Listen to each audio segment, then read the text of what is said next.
876 streets.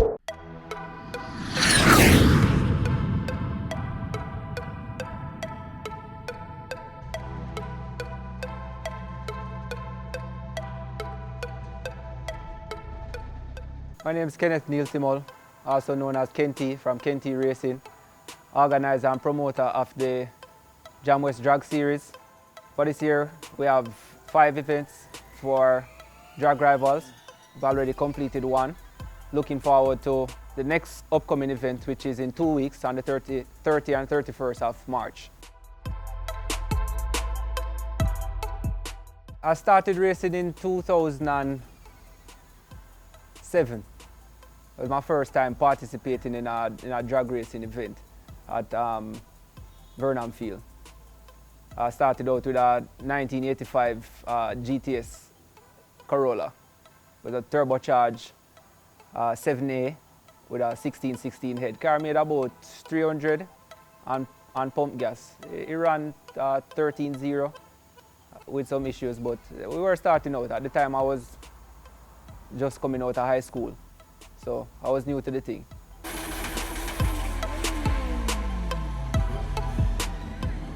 All my life I've been around mechanics. A portion of my family is in charge of a lot of haulage, so we have a lot of trucks. So I was always there as a younger brother, helping the older ones, repairing the trucks, servicing the trucks on weekends. Remembering, the first weekend my brother taught me the different sizes of spanners and how to identify, what type of tools were required to complete certain jobs. So I've just been familiar with tools, and over the time I just developed a passion for it, where the family vehicle had some issues in about 2002, and we decided to swap the engine. It was a Toyota Tercel with a 3E engine, and we went to the junkyard and found out that you could put a 4E, and that's the same 4E from the Toyota Starlet. So we transplanted, we swapped the 3E carbureted engine to a 4E FTE, and that's where we started out with a turbocharged setup. And while the 3E was out, we pulled it apart, pulled every bolt we saw, remove every nut until the engine was completely apart, and decided to take on the challenge and rebuild it. So my brother and I rebuilt it I was 14, he was 15 going on 16, and we rebuilt it and started it on the ground outside of a chassis for the first time. So, doing something like that at the age of 14, you amaze yourself. So we went further and got some starlets, rear-wheel drive starlets, and bought some 4AGs, put them in, and we were a little drift team.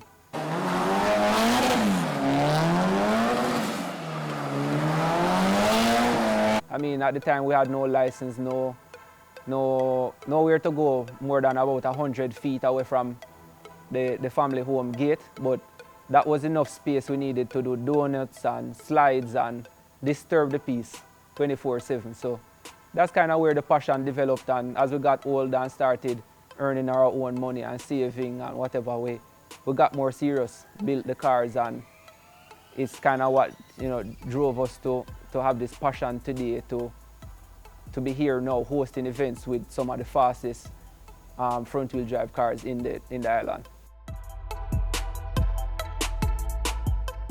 Starting out in racing, I didn't have a rival until it was a huge anticipation when things got serious in racing in about 2015 for me, when I started to do the first all-motor build that I had. At the time, it's the same Civic now, we just sprayed it over in white, but at the time it was the black sheep. Running my business and realized that I could afford something that I've always dreamed of. In December 2014, I started to do, send emails to different companies and check out the prices, and I'll never forget, on the 15th of January 2015, I flew out and bought all of the parts for the car. I had the chassis, prepared it, and I came back and built the car in 2 months.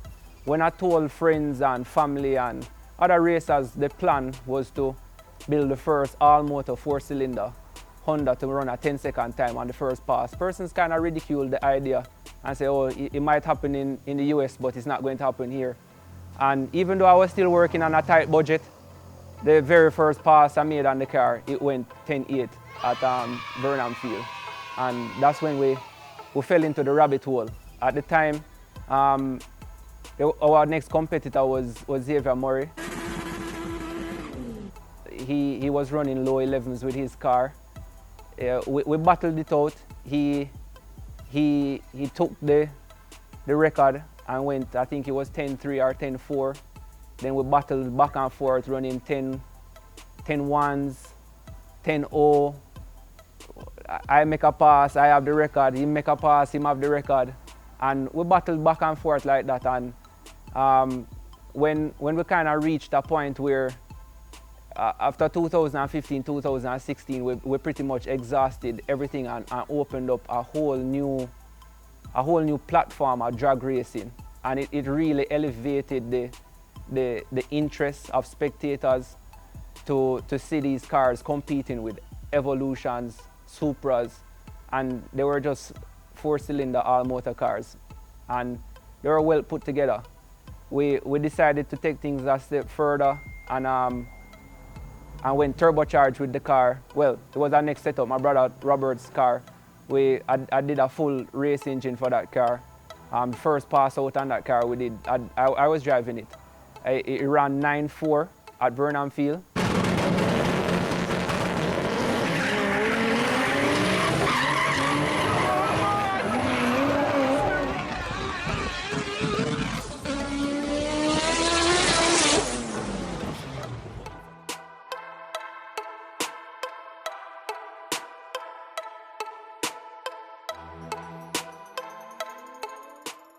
Broke the gearbox in fourth gear, and we've had some issues. Unfortunately, we didn't realize at that time that the damage that was done to the gears is pretty much what hindered us from ever getting that car to go better until the last Drag Rivals event, when the car broke the oil pump. We decided to find out why are we suffering from a vibration issue. So when we pulled the gearbox, we realized that there was a shaft that was bent but not visible to the eye. So we have a whole new setup coming. The gears are coming actually tomorrow. So we will be ready to compete with the car for the 30th and the 31st. And as much as there is so much talk circulating right now, the 9-second class, you have Omar Everin, you have Swiffy, and a few persons who wish to jump over into the 9-second class. You have the Peter Matthews, Squaddy. As much as it might sound as if I'm putting my hat high, I don't plan to run in the 9-second class anymore. This is it where I plan to push this car to the limit and swing big. Swinging so big, if it blows, but if it goes, it will go. All the preparations have been made, and I'm ready. I think Jamaica is ready to see that.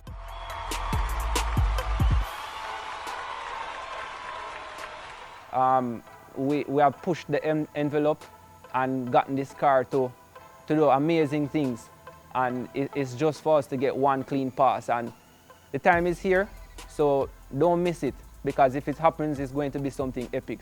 So I wouldn't really call it rivals, going back to the original question. It's just the persons who have motivated me to keep pushing. So if you feel that you have a time and you have a title and you want to defend it, I'm knocking on the door.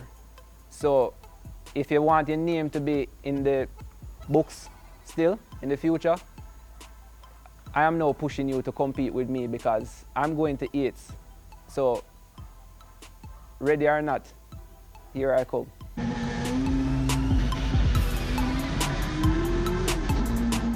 The competitors that I've faced, there are certain people I have to really, give respect to. Unfortunately, we haven't really had a chance to battle it out at Jamwest, at my event. And for the general public viewing, I can tell you straight up, we host these events all of 2018 and now for 2019 with no sponsors. and it's funded by my business, the business of my brother, Robert. And for that, we've kind of cut back on some of the race cars, you know, the budget set aside for the race cars to invest into the event. So we haven't been very active, you know, on the track a lot, but now that we've kind of fully established ourselves and also have our recurring expenses such as, like, you know, security, tents, track bite, and, you know, the few miscellaneous stuff. So now we can actually start focusing on our race program again. There are persons who we've challenged or have challenged us in our racing career at Vernon Field. For example, you have Mr. Eugene Grandison. I remember the first time I made it to eliminations in the 10-second class with the all-motor car. I was in semi-finals and he knocked me out.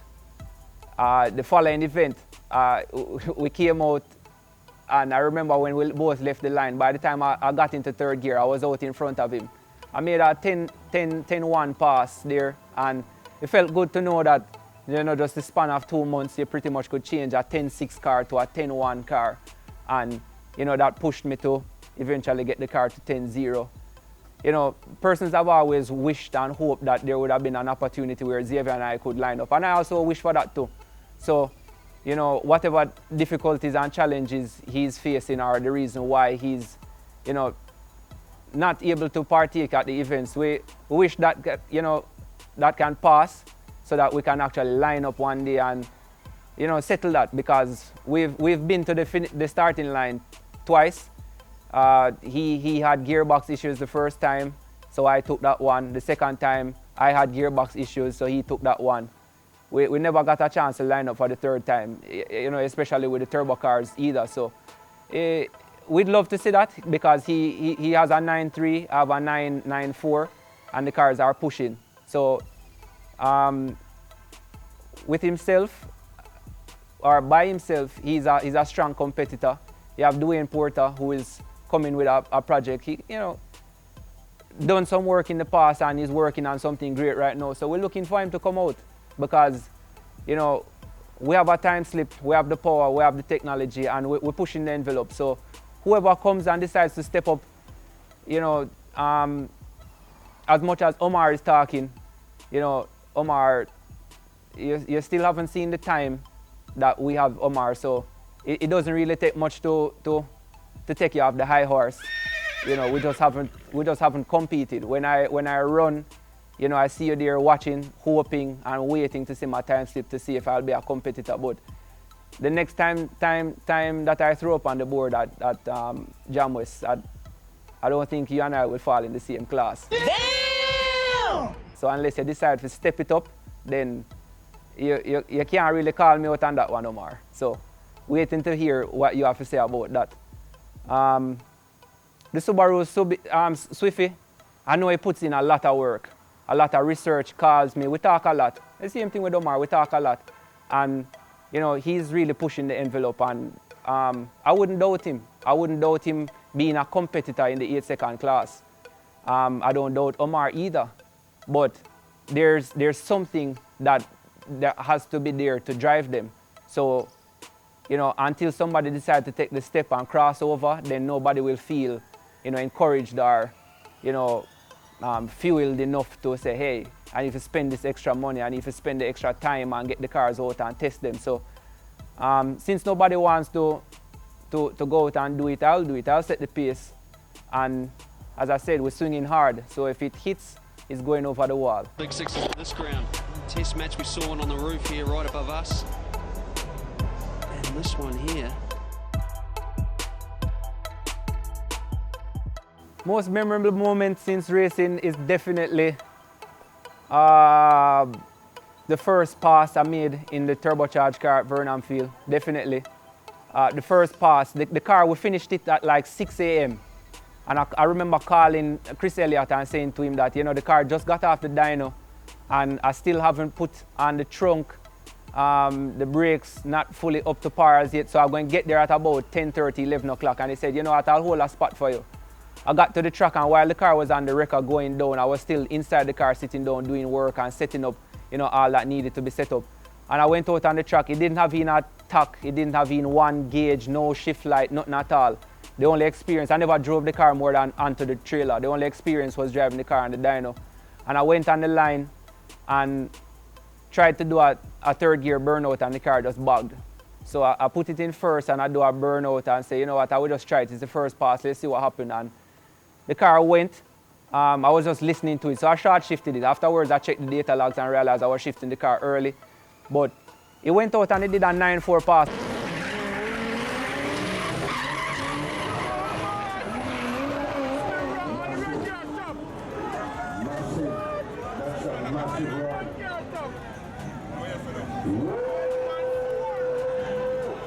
I was extremely happy. When I came out of the car and I remember Robert running up to me and said, you know, it was a 9.4 pass.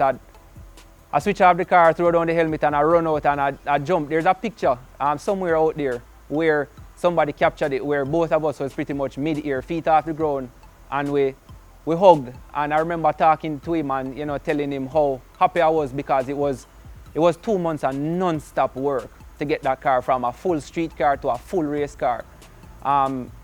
Finding the budget, putting in the work, getting everything together and actually, you know, talk the talk and then walk it. And when the car did that, I remember standing in the pit and he looked at me and said, you know, even though the gearbox broke in, you did a good job. And that was 3 years ago. And I stood there in the middle of Vernon Field and tears ran down my cheek because it was unbelievable. And just talking about it now, it kind of bring back some emotions that you never know that your passion for racing could be that deep where just by running a time, it could have make you feel a certain kind of way. But I did that. And, you know, when persons started submitting videos and sharing videos of, you know, the crowd's reaction to when that car made that pass, it was, you know, it still gives me goosebumps to this day. So I hope that I can relive that moment, that the next time I sit down in the seat, it will keep getting faster and break into the 8-second class. So definitely that was my benchmark. There are so much more things coming right now. The all-motor car is undergoing some changes where we're making some modifications to actually have that car compete at one of the events overseas by the end of the year. So it's the reason why you don't see it running right now, because we're getting some safety, safety things changed up to pass the scrutineering rules for it to compete in the all-motor class overseas. The turbocharged cars, you can see, it's pretty much a go. Besides the gearbox issue, which we'll have the gears tomorrow, it's ready to go again. As you know, it's a B18. The car makes a little bit, well, from what the dyno reads, at 40 pounds, it made 1100 horsepower.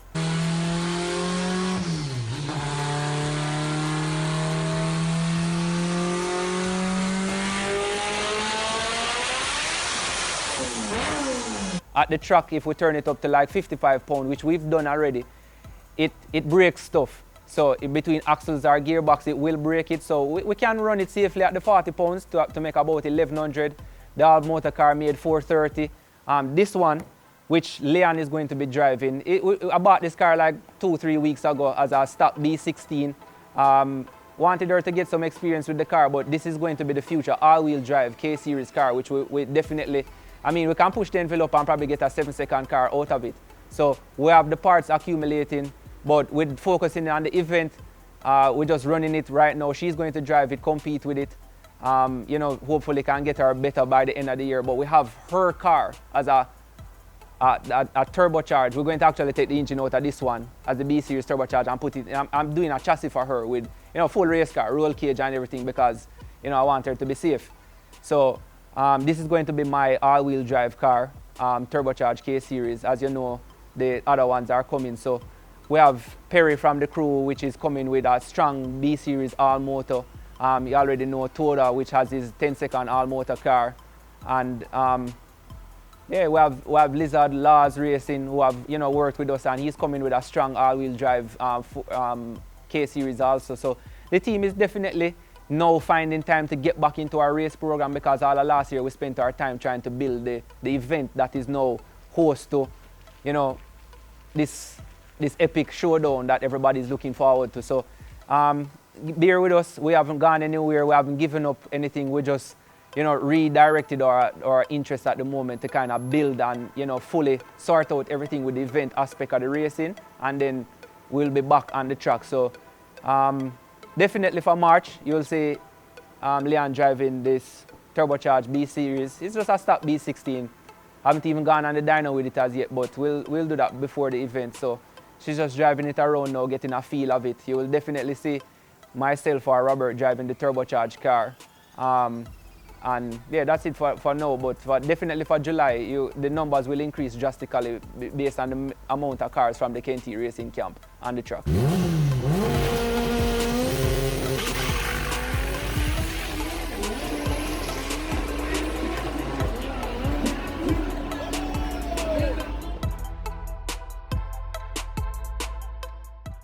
The biggest challenge I've ever faced is time management. And it's not so much that I'm a last minute person, it's that I want to operate two different businesses outside of Mandeville, where I reside. So every day I have to get up and drive hours to work.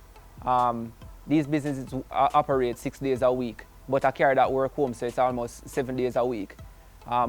Friends and family, will know that most mornings I leave home from 2:30, 3 a.m. and I'm not home until 10, 11 at night. And this is a day in, day out kind of thing. However, even though it's a challenge, I'm never really scared of it, because we've done some miraculous things in the past where engines or gearboxes have broken a day or two before the event, and I went online, bought a ticket, fly up to Florida for the day, buy the parts, get back here by 2, 3 o'clock in the afternoon, build the car, tune the car, and get to the track and break a record or win a class. So it's a challenge, but it's not one that we're afraid of. So even though time might be against us, I love it. And if it means going, a 16 or 17 or 18-hour work day and coming home and, spending the rest of hours in the garage and doing the work to get it ready, I will do it. I will do it for 3-4 days back to back. Just know that after the event, I have no use to myself for a day, but I can't take more than a day because it have to be back to work, because that's what put food on the table. And this is just a hobby, but it's one that I'm very passionate about. Well, my best quarter mile time to date is 9.41. That's with the turbocharged car down by Jamwest. We made a pass with the car, and it developed some issues and still managed to pull on 9.4. The all-motor car went 9.91 at Vernon Field. So those are definitely the two fastest times I've run with the car. And things are looking up. Things are looking better for this upcoming event and the July event for both cars to get faster. So right now that's the personal best. So we're looking on erasing that and getting better.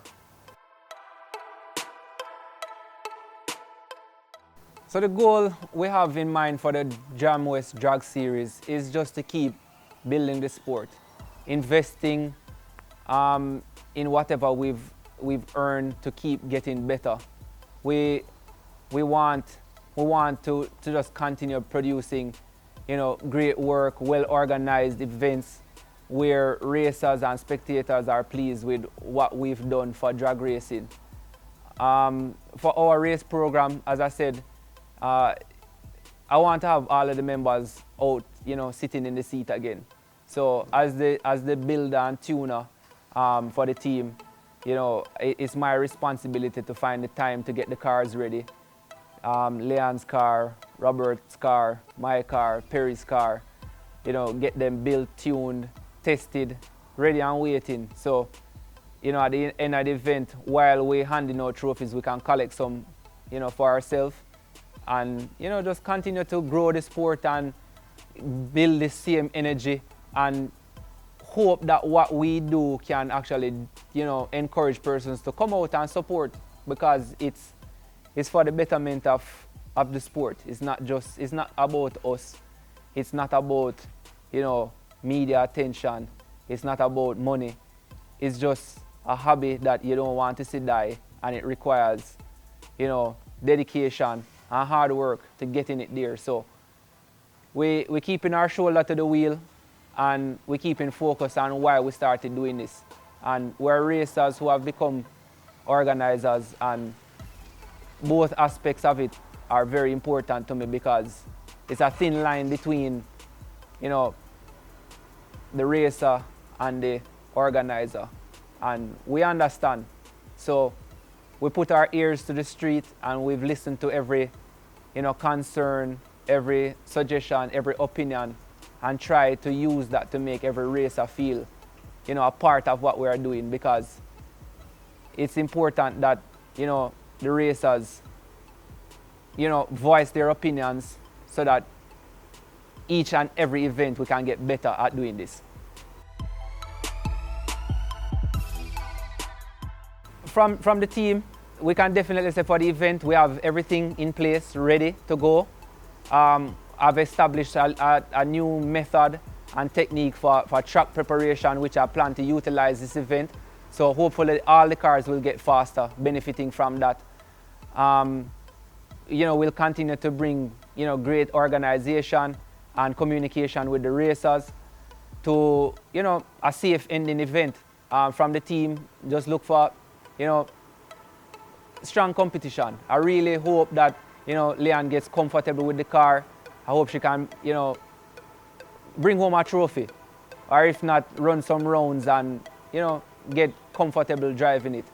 For the turbo car, I really hope that, this is it. It will be the final, part of the puzzle that we put it together, knowing that we made some good decisions from the last, breakdown.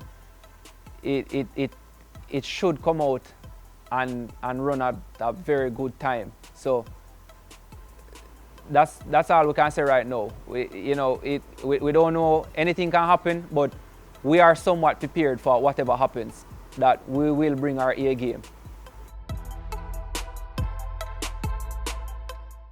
Firstly, I have to tell everybody thank you. Without any hesitation, this idea kind of popped in my head to say, let's do some racers interviews and just hear what everybody has to say. And without a doubt, Kedran from 876 Streets was first to be, on board with me, and he said, yo, Paddy, this is a good idea. We just have to establish a budget. And I said, Kedran, here what happened? Establish a route, make some calls, check the group, check social media, see which names are hot right now, what people want to hear, and we interview them. Let's get this thing viral, and without a doubt, 876 has been with us from day one, and he's going nowhere. He's investing in us, we are investing in him, and it's an important part in the development of drag racing. So we definitely have to give 876 Streets a big shout out for all of the work that he's putting in to build this thing for everybody. The racers, I have to tell you thank you for finding time, taking time out of your days, driving and meeting Kedran at different locations, or him coming to your location and you taking time off from working on cars, or whatever it is that you do on a daily basis to, host him to run an interview and, let the public know what you've been up to and some of the challenges you face. So thank you to all of my racers and, supporters for that. Thank you to, my personal business and my brother's business, Golden Grain Farm Store in Maypen, Farmer's Choice in Maypen. Thank you to Voila by Lily for, always being there to support me and telling me that, don't give up. Here's an extra bite. You might get hungry tonight. So I'm out working in the garage, and, it's good to know that, when everywhere else is closed, she will always provide food and support and, a pat on the back or a hug and tell me that everything going to be all right. Don't give up. And she's always there. She comes down and supports me at every event, and it's she shared that passion with me. So, you know, thanks to her, thanks to my mom and you know, father and brothers and everybody, because it's a family thing, and you know, they are there at every event, and even as small as my little niece, you know, she will spend time with me in the garage late at nights and just keep me company, because sometimes that's all you want, just company, somebody there to just say, you know, what you're doing or whatever. So thanks to everybody, thanks to all of the racers again, you know, for the support, because without you guys, this wouldn't be, you know, what it is today. Even some of the times the amount of racers and crew members are even more than the spectators that come out some of the times, but you know, it's what keeps us alive to just know that we didn't die when drag racing died in Jamaica. We are still alive, and we're rebuilding it. So thank you all, and stay safe, and I hope all of the plans and preparations for the upcoming event is going good, and everybody can just come out and enjoy it to the best.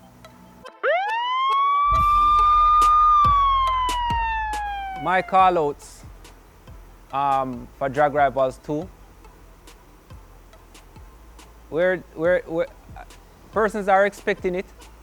They don't know what will happen, but I definitely have to call out people who have been faster than me. So it's a list, starting from fastest coming up. So Chuko, you have the Supra, you've been hiding it. Yeah, you did 8.6 at Vernon Field, but you have no time at Jamwest. So you're a part of the past. So if you want to be up to date with the thing, come out and prove to me that your Supra is still faster than the front wheel drive. You have two other Supras. You have Andrew, you have Rory, 9-1, 9-0. So I'm calling on both of you too. And don't forget, we still have a showdown, Mr. Murray, Xavier. Anywhere you are, I'm sure that this video will get to you. And yeah, you have one up on me right now, 9-3, 9-4, but I'm ready. Just like when you were at 9-9 or 10 and I was at 9-4, you come and prove yourself. So if you want me to set the new benchmark and then you come for July, you can do that. Same thing with Chuku. If you want to say until I beat your time, then I can't call you out, then so be it. But I'm putting out the challenge myself, that I can beat a 9-3, I can beat a 9-1, I can beat a 9-0, and I can beat a 8-6. And if I can't do it in the front wheel drive, the all wheel drive is coming. So get yourselves ready, because coming to dominate. So get ready. Expenses such as like security, you know. Well, the goal,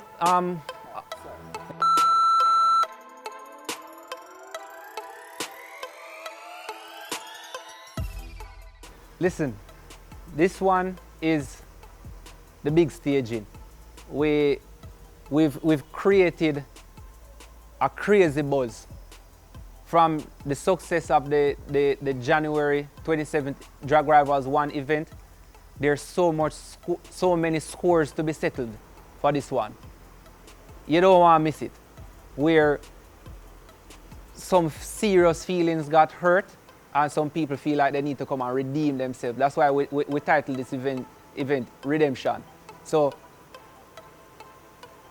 anything happens, just make sure that you reserve in the month, March, for Jamwest Speedway, because it's going to be an epic event. Remember, you know, we're coming out from Saturday. Some racers, we're going to be there from Friday.